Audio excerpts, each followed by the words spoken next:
Hi, my name is Dahlia from Mendeley Cars and More. Welcome back to my channel. Today I'm coming on with a tutorial on how I made these very pretty, quick and easy butterfly cards. So if you are interested in finding out how I made them, please continue watching. So here are the supplies that I will be using today. My embossing folders, Neenah Solar White cardstock, Designer Series paper, smaller piece of cardstock, my gold foil paper, as well as my distress ink. And if you don't have distress ink, any kind of ink will work. And a die with a border. So I am going to place my Neenah Solar White cardstock into my embossing folder. Now this is 4 1/8 by 5 3/8, giving me a 1-inch border all around when I mount it onto my card base. The smaller piece is actually a 4 by 5 1/4. And then I'm going to run that through my Cuttlebug, and then you're going to see what the images look like. This happens to be my favorite image right now. If you don't happen to have a embossing folder with a built-in cutting die, just use your border die. That'll cut out the shape for you. And then we're going to move on, and I am going to, and I believe this was Faded Jeans that I used. I'm going to start blending in, inking in my background. And I'm going lightly from the edges and kind of working my way into the center. And it's always best to go with a light hand. And what it's doing is this coloring the raised images on the cardstock. Just go as far as you want and as dark as you want, but I wanted a softer tone, so that's where I stopped.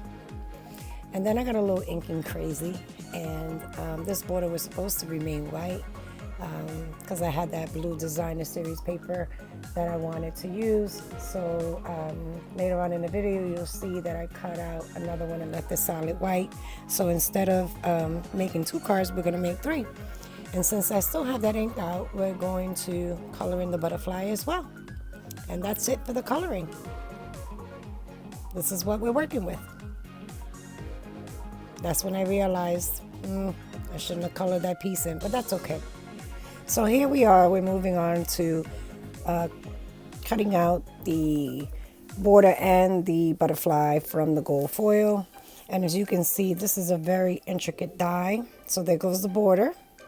And then I'm gonna knock out all these little pieces. And I let this run just a little bit because the gold foil is very thick and it is a very intricate die with a lot of little slivers and designs within the wings of the butterfly. And the reason why I left it in was because I wanted you to see that it's perfectly normal sometimes for it not to cut out properly. I could have probably added a shim in my my Cuttlebug, but in hindsight, maybe I will the next time I decide to do these cards. But for whatever reason, this time around, it gave me more of a difficult time knocking out those negative pieces. But we're finishing up here, and you can see it was well worth the struggle. So those are the 2 pieces that we're going to use. And I love the blue with that gold. So yeah, we're going to keep moving on. So now it's time to start mounting our pieces together. So I'm going to glue down with some wet glue, and I think I used just standard glue here, nothing special. And we're going to attach that to the blue butterfly, and the gold one's going to stay exactly the way it is. This is when the long nails come in handy though. Yep, and I use my rag just to pick up the excess glue, and then also to polish the gold for whatever, if there was any glue that actually seeped out. There goes the Designer Series paper, and then here's where I pull out my other white cardstock because I realized that blue is not the same shade, and it kind of looks like a purple in this picture, but it's really almost like a watercolor blue. So the size of my cardstock is, card base is actually a standard A2 size, which is 4 1/4 by 5 1/2. And then I'm going to glue that panel down directly onto my cardstock. making sure that I get the glue along the edges so everything stays flush to the card. I'm gonna line that up there, and we're gonna press that down using my rag, because this is distress ink. It is reactive to any kind of liquid, so I didn't want to start smudging the inking that I did on those raised pieces. I'm gonna take that gold butterfly and just put glue along the center of the body, so this way the wings can stay raised. And we're almost done with this card. Quick and easy. Okay, so we're gonna move on to our second card. So I get that DSP paper and that spare 4 by 5 1/4 in very embossed piece that I did off camera. And we're gonna start mounting this one together. So at first I thought I wanted a landscape card, but then I figured a portrait card top folding would be prettier. So whatever ink was left on my blending tool, I just inked the edges just to tie it all in to that butterfly. So this one I want it mounted up, and this is mounting tape that comes in a roll. Nothing extravagant. I believe I got this from the dollar store. The only downside to this mounting tape is that it is very sticky. It sticks to you, it sticks to your scissors, and when it's down, it is down. All right, so I'm gonna move on and take that release paper off. Just wanna see how it fits, making sure. And there goes that top folding card base, and it is standard for all my cards that I'm using today are 4 1/4 by 5 1/2. So now I'm going to start getting that front piece together. So we're going to lay down that embossed image, and then we're going to take that and mount that directly onto the card base. Yep, lining up all the edges so you get that 1/8 inch border all around. Again, adding wet glue just down the center of my butterfly because I do want the wings to stand up. And here I just take an acrylic block and place it on top because this embossing image does have raised edges and I want to make sure that it stays glued down. We're moving on to our last card, taking that white embossed centerpiece, adding the glue in the back and a standard blue cardstock, and we're going to put those together, being careful to have that 1/8 of an inch border all around, giving it a nice firm press because it does has raised images, so I want to make sure that that glue was evenly distributed. Taking the gold foil butterfly, just adding glue down the center of the body so the wings can stay up. Now this piece I wanted it with some kind of dimension, so I decided to do the foam mounting tape on the back just to give it a little more interest, since this card is fairly simple in design. So 3 strips just to make sure that it's evenly placed on the card.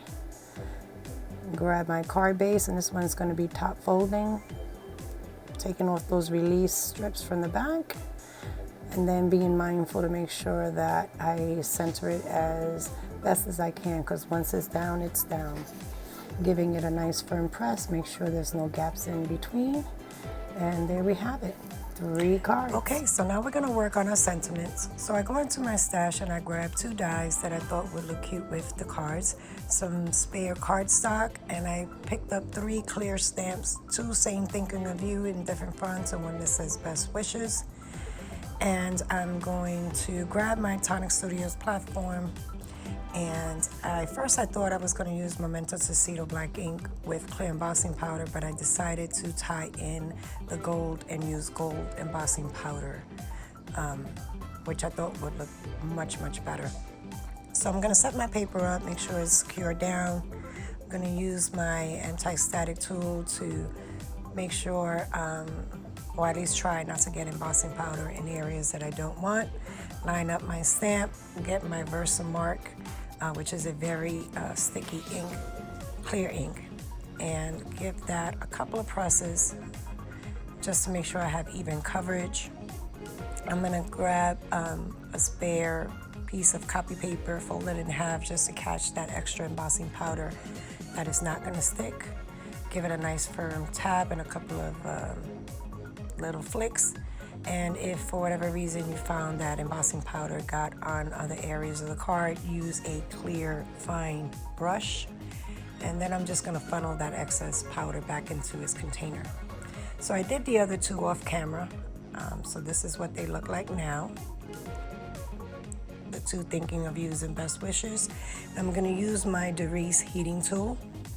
The best thing to do is to make sure it's really nice and hot before you start sealing that embossing powder in and melting it. And I don't know what I was thinking. I thought I would have been able to unclamp it backwards, but yeah, that didn't work. So there they are. All three of them are done. Really nice and pretty and shiny. I'm lining up my dies to make sure it's even around and securing that with a spare piece of washi tape. And I'm gonna cut those out off camera.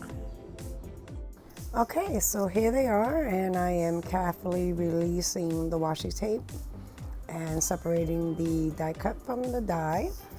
And these are the three that we will be working with. So now what I'm trying to do is match the sentiment that I thought would look the best with each card, and I think this is what I'm going with. I felt that white one got lost in the background, so whatever ink was left on my blending tool is the same shade of blue as the butterfly, so I colored that in just to make it pop out. I'm adding some foam adhesives on the back just to make sure the sentiments are all popped up. And as I was releasing the backing off of them, I realized that I had some gold string, and I thought that that would look really pretty with this particular card. So even though it was quick and easy and very simple in design, I thought that it looked the most elegant. So you see me struggling with the string, and I finally got it in a way that was gonna work and sit behind the sentiment. But then later on you'll see I go back and change my mind. Even though I thought it looked pretty in itself, I just wasn't happy with the way it was sitting. And the string did have some beads on it, but I'm gonna move on. So I'm gonna do the same thing to the other ones, laid them on the cards, and because the butterflies were pretty much on the left, I wanted the sentiment to balance out the card and be on the bottom right. And the same thing with the portrait landscape card. And once I place that down, this is where I'll go back and revisit my first card because I was happy with the second and the third. So I pulled that up and I decided to cut those beads out. I felt that it added a little unnecessary weight, even though they look really pretty to the sentiment. I'm tying a little slip knot there, cutting off the excess end. I didn't want some loose strings hanging around. And here, the struggle begins. Trying to find a nice balance, going diagonally from underneath the sentiment. This is where I fight with my nails. My nails are getting in the way, but eventually I find a way. So yeah, I thought that was actually much better than the first. Just a subtle little peeking out from behind the sentiment. So those are the three cards. So for a little sparkle and shine, I got my Spectrum Noir glitter pen and just decided to add some shine to the large roses from that embossed background, just to add a little additional interest. I didn't want to overly do the cards. I wanted them to stay as simple as they were. And it seems like I'm overdosing on the glitter for this one, but I had to get it flowing because it was a large area to cover.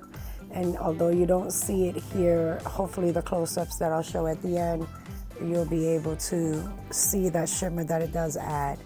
And on this last card, I just randomly went around on some circles throughout the whole card. I didn't want to do it all, but just to add a little bit additional interest. So those were the three cards that we made today. I want to thank you all for taking the time to watch. Here are some close-ups of the three cards. And I hope you enjoyed this tutorial. I hope you found it inspirational, and I look forward until the next video. Please like and subscribe. And as always, thank you for watching. Happy crafting. Bye.